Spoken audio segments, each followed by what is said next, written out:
Hello, everyone. Thanks for joining us today just to learn a little bit about studying in Oceania. We'll be talking about Australia and New Zealand today. So thanks so much for joining us and hope we can teach you some things over this next half hour. We'll jump right in since we've only got about 30 minutes. My name is Kelsey Jackson. I'm the regional manager for North America at Victoria University of Wellington. I'm joined by my two colleagues here. I'll let Julia and Emma introduce themselves. Hi, everyone. My name's Julia Jerving. I'm with the University of Melbourne, and I'm based in Orange County, California. And my name is Emma Schwartz. I'm with James Cook University, Australia, and I'm just up the road from Julia, also in Orange County, California.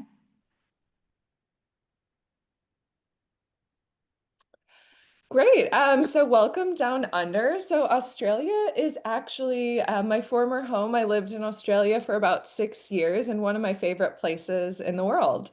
It's the world's smallest continent as well as the world's biggest island. So it's located in the southern hemisphere. So it has a really awesome outback, really incredible beaches, and really vibrant cities like Sydney, Melbourne, and Brisbane. My favorite part is the unique wildlife like kangaroos, koalas, quokkas. Um, Geographically, it's pretty similar in size to the United States. So incredible landscapes from the Great Barrier Reef to rainforests and deserts. But it is a much smaller population. So there's only about 26 million people. So for context, California has about 40 million people living in it. But most of the population does live in about 60 miles from the coast. So it is that easy, relaxed beach lifestyle. But it is a mix of the British colonial heritage, very multicultural immigration, but it is natural wonder and very dynamic and diverse. Interestingly, Australia is one of the most culturally diverse nations in the world. So 1 in 3 residents was actually born overseas. And there's more than 200 different languages spoken across the country, which is pretty cool. When your students are sitting in class, they're going to feel like they're in a mini UN. And Australia has about 44 universities. Mostly they're located on the eastern coast. So it doesn't necessarily have the culture of small liberal arts colleges. So most of the schools are pretty big, about 15 to 16,000 students. So large public research intensive schools for the most part. And I will take it to Kelsey and we'll head to New Zealand.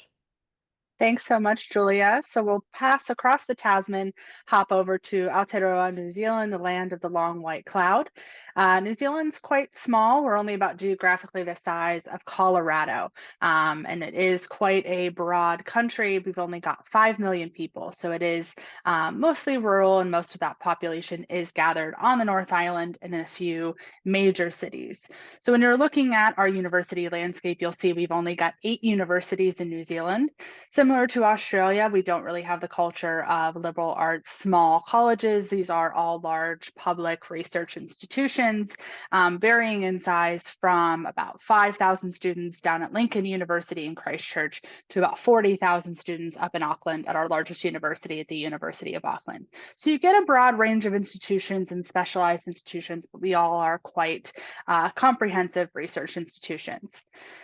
New Zealand itself is also very multicultural. About 1 in 4 Kiwis, what we call New Zealanders, was born overseas. We've seen a large immigration from Asia, India, Malaysia, South Asia, as well as now Europe and North America. So it's a very multicultural place. I just spent about a month there and heard every language under the sun, saw every type of cuisine possible, traveling all the way through the North and South Island. So it's a very, very dynamic place. Students can get a really amazing experience. You start in the north in Auckland in a very tropical, beautiful area surrounded by beaches and wonderful weather. Make your way kind of down through the middle of the North Island to some more rural farmland. You get kind of desert roads. And then as you head to the South Island, you get some of that rugged, amazing landscape that New Zealand is known for. All the way through kind of the Alps. So it is a beautiful place. And because it is so geographically small, it's a great place for students who are looking to travel as part of their experience overseas. It'll only take you about 90 minutes to fly from Auckland at the top of the North Island down to Dunedin at the bottom of the South Island. So it's very accessible for students to see most of the country while they're studying. What also makes New Zealand really unique is our Indigenous history, the prominence of Maori and Pacifica culture in New Zealand. You'll see Te Reo Maori, the language, all over signs all over the country. You'll hear it spoken. You'll see cultural representation in the cities, in grocery stores, in everyday life. It's very prominent in the culture. So students who are interested in really immersing themselves in that Indigenous Pacific culture and learning more about what makes New Zealand so unique, studying there for a full degree is an absolutely wonderful way to do it. Last thing I'll mention is that in addition to our 8 public universities, we do also have 16 institutes of polytechnic. These are going to be more similar to like vocational schools. We do have 9 private training institutions, and they range from things like cooking schools to design and media schools and a broad range of highly specialized programs. And then we also do have 3 wānanga, which are Maori tertiary institutions that focus on culture, language, and various subjects from kind of a Maori and Pacific lens. So there's a broad range of options available for students who are looking to study in New Zealand. So when we talk about what it's like to study at these large public research institutions in Australia and New Zealand, we understand that for a lot of students coming from a North American context, that can feel a little bit overwhelming.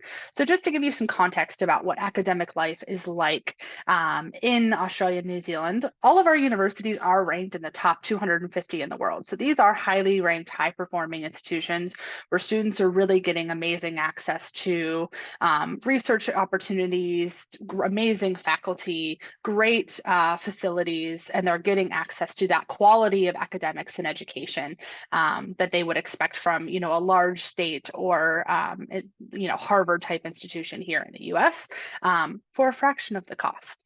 Most of our programs are typically going to be 3 years, so we will follow that British Commonwealth system with a 3-year program-focused degree. Some exceptions in things like law, medicine, dentistry, architecture, where you'll lean into maybe that 4 or 5 or 6-year program, but a lot of options for those direct entry into professional programs for students who are highly motivated and know what they're looking to do straight out of high school and maybe want to skip the US system of an undergraduate and then postgraduate professional school. A lot of our programs also offer options for integrated internships, work placements, work integrated learning in coursework, field work, a lot of options for students to really get hands-on experience while they're studying that's included as part of their degree. For example, at my university, we offer a Master of Conservation Biology that includes a field work course that's mandatory, and students go off the New Zealand coast and do 6 weeks of mandatory field work that's included in the tuition. So it's not uncommon to see things like this included in our degrees, really focused on giving students work experience and academic experience during their study time with us. Logistically, you will see, because we are larger institutions, typically students will see larger lectures. So we get a lot of questions about what is the faculty to student ratio. And you don't often see that same sort of measurement in Oceania universities because it can really vary based on the program and the level the students are at. Typically the first year courses will start in large lectures, 200 to 300 person lectures at some institutions, maybe more than that. And then as they progress through the degree, they'll have smaller lectures. They'll typically see fewer assignments, so it's really focused on independent learning, independent reading, and really best for that self-sufficient independent student who can work themselves through the academic material and focus less on homework, pop quizzes, attendance grades, things like that.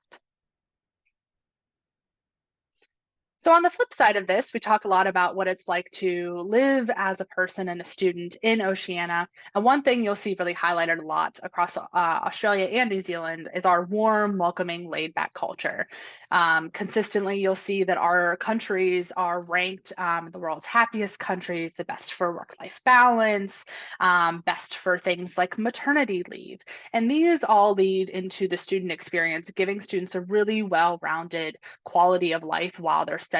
There's a huge emphasis not only on independent academics, but also having a life outside of class, getting involved in extracurriculars, and really being able to balance social life with academic life. As we've mentioned, we have very multicultural student populations, so students have opportunity to not only learn from local Australians or local Kiwis, but also from people all over the world. They can get involved in big student unions on campus and any of our on-campus clubs, sports, societies, anything that you can imagine at an American university as far as extracurriculars, you'll likely find at one of our universities as well. And students are always welcome to start their own clubs or sports if they'd like to do that as well. Accommodation will look a little bit more independent. We don't typically have the same sort of dorm situations that you would expect at a US institution or Canadian institution. Students are usually living maybe on or off campus. There's not usually a requirement to live on campus for the first year or at any point during the degree. They're usually living in more independent apartment style living and typically in their own room. It's very rare that we will require students to share a room with another student unless they tell us that they would like to do so. So again, speaking to that more independent lifestyle of a student in Australia or New Zealand who's really ready to kind of jump out on their own. So with that, I'll pass it to Emma to chat a bit about the environment in Australia and New Zealand. Thank you so much, Kelsey. So we wanted to dig a little deeper into the safe, welcoming environment that your students will be met with. So it is a big leap wherever you go in the world to study in a different country, but the culture in Australia and New Zealand is going to be a soft landing for students. So there is no language barrier, as you know, but it's going to be an easy transition. They're going to have shared cultural norms in a lot of senses. Many friendly locals with laid back and welcoming attitudes, which we have already said in this presentation, but we really want to give you that feeling of, that you are welcome here. And every single time I think Kelsey, Julia, and I have been in Australia, New Zealand, we feel this true sense of welcoming culture. And we like to say it's a new culture, but not a lot of culture shock. So we don't want to guarantee that there will be no culture shock, but there will be a diverse mix of global cultures, Indigenous heritage, which we have mentioned, and that coastal lifestyle. So they'll have a different culture, but they're not going to be so out of, in a different society. They'll feel like they can get on pretty well with a lot of people in their corner with the student support that all of our campuses offer. There's also unique local experiences, beaches, wildlife, food, and festivals. So students can get involved, which we've mentioned as well, but that this is something that they feel comfortable doing. A lot of our students come back and mention just how much they've gotten involved in and how welcome they feel in their clubs and societies. They have an opportunity to grow in confidence without feeling lost. They'll always have someone to talk to. Again, not having that language barrier, feeling like they're in safe environments. They can walk down the streets and can in the evening time with their friends explore the other cities that are around them with that safe transportation and a good cost of living for U.S. students to go over there and be able to sit down for a burger and perhaps not pay $20, but that's that perk of our current exchange rate at the moment. So yeah, we just wanted to really drive home the point that it's a safe and welcoming environment. So now that we've completely convinced you that your students should go to Oceania for their next step in their educational journey, we want to tell you a little bit more about the application process. So it's really, really straightforward in a lot of senses. There are direct applications on university websites, so you will go directly to our website.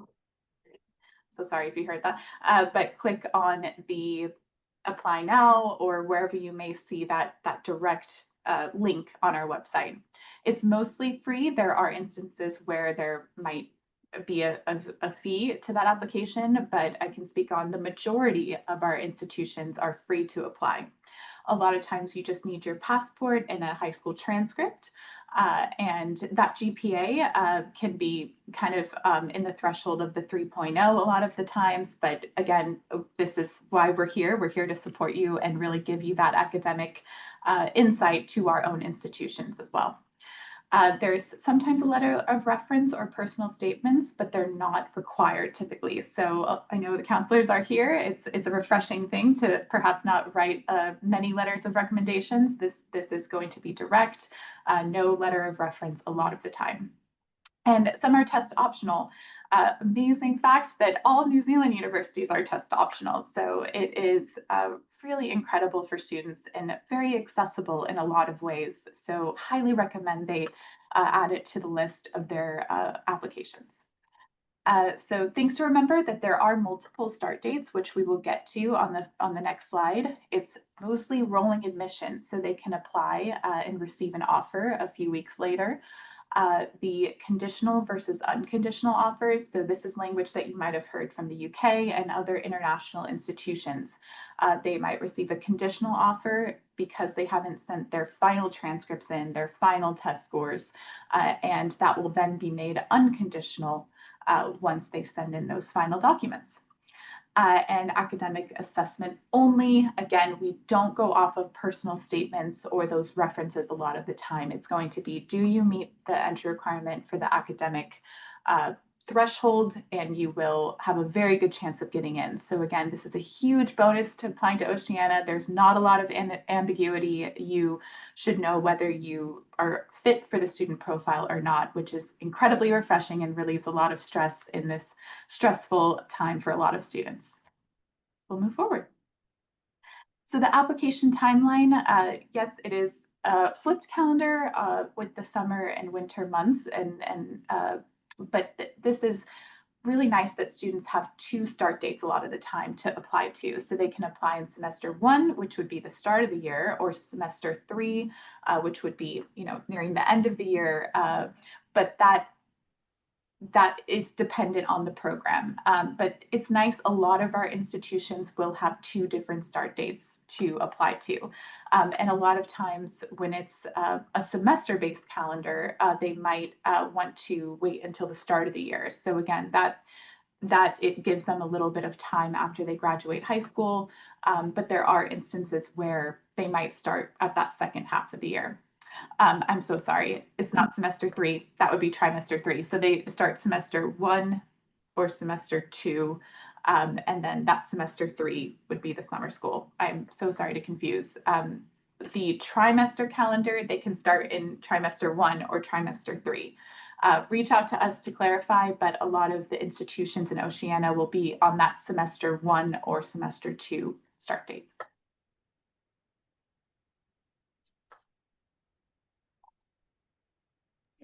Hi, everyone. So I think one misconception is that doing a degree in Australia or New Zealand is going to cost a fortune, and it can often be more affordable than options here in the US. When I did my graduate degree in Australia, it was actually cheaper and quicker to do than even in-state in the Midwest. So there's something to think about. So you can kind of get an idea of what the total cost of education is. One thing that I often tell families is that just look at the average time to complete a bachelor's degree in America, which is 6 years. So often when we're calculating the total, we're often thinking we're definitely going to finish in 4 years, but that is often not the case in the US. So typically the cost can really increase in that level. So one thing to keep in mind is that most Australian and New Zealand schools do offer merit-based scholarships. So students will automatically be considered for scholarships when they apply at many of these universities. And in terms of financing, you can use US student loans or VA benefits at many Australian, New Zealand universities.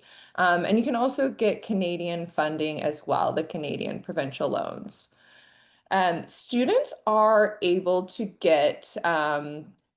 to work on their student visa. So that is included on the student visa. They don't need to apply for a separate work permit or anything. They're able to work um, up to 20 hours a week, although we typically don't recommend that they work more than 10 hours a week, just so they're able to focus on their studies. But they are able to work full time during their school holidays, which is great. And minimum wages are some of the highest in the world in Australia and New Zealand. So it's 24, over $24 in Australia and over $23 in New Zealand, compared to the federal minimum wage in the US, which is just over $7. So students can get a part-time job at a cafe in Australia, New Zealand. Maybe they're making $30, $40 an hour on a Sunday. So those jobs are typically pretty straightforward to get. The next page, please.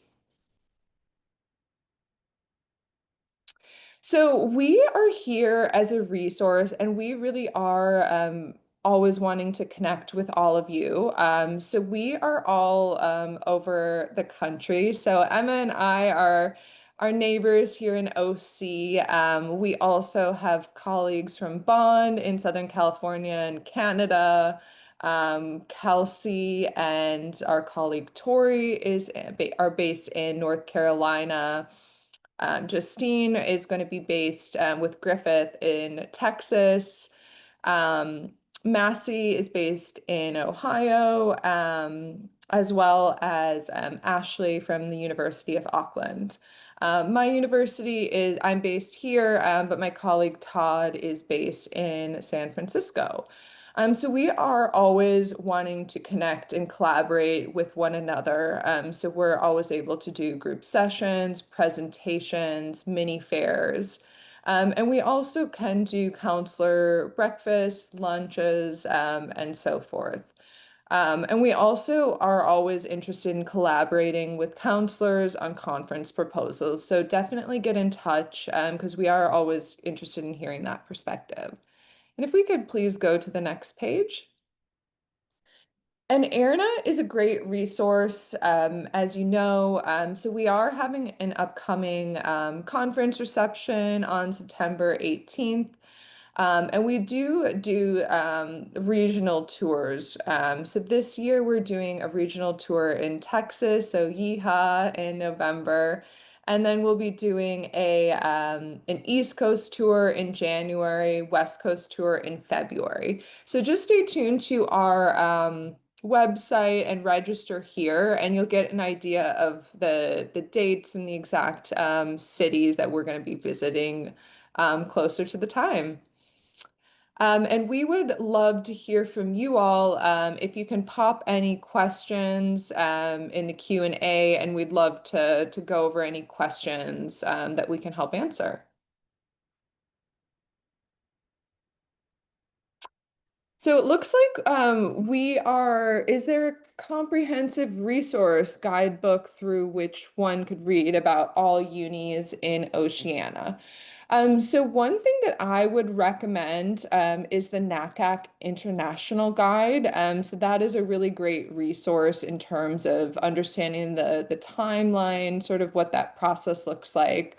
One thing to note is there is a bit of a different process for domestic students and quite affordable tuition as well for Australia and New Zealand citizens. And you can also find a lot of resources on AIRR-NA and the university's website. And I'd love to hear from Emma and Kelsey if you guys have any other thoughts.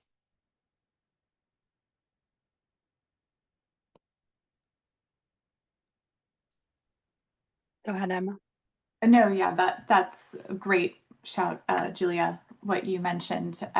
We're a resource here. We have our PowerPoints and our presentations that we can send you as well. So reach out anytime, really, that we're here to guide you through. I do see that other question in the chat about a scenario, a student who got a passport at 15 has to renew 5 years later at age 20, but they are applying to your school at age 17 for matriculation when they have turned 18. So in terms of the passport renewal whilst they're abroad, correct? That's kind of the question there. Right, because it's a valid passport when they apply. As long as it's valid when they apply, that's perfect. And then they will just renew when that comes up for renewal. And that's quite easy because you can do it online nowadays. But they will just need to make sure they know when that's going to expire and make sure that, just like anyone else, renew their passport when that comes. I do see that we got a question about the timeline for applying for semester one, which is a question we get quite often about how do we manage that different timeline.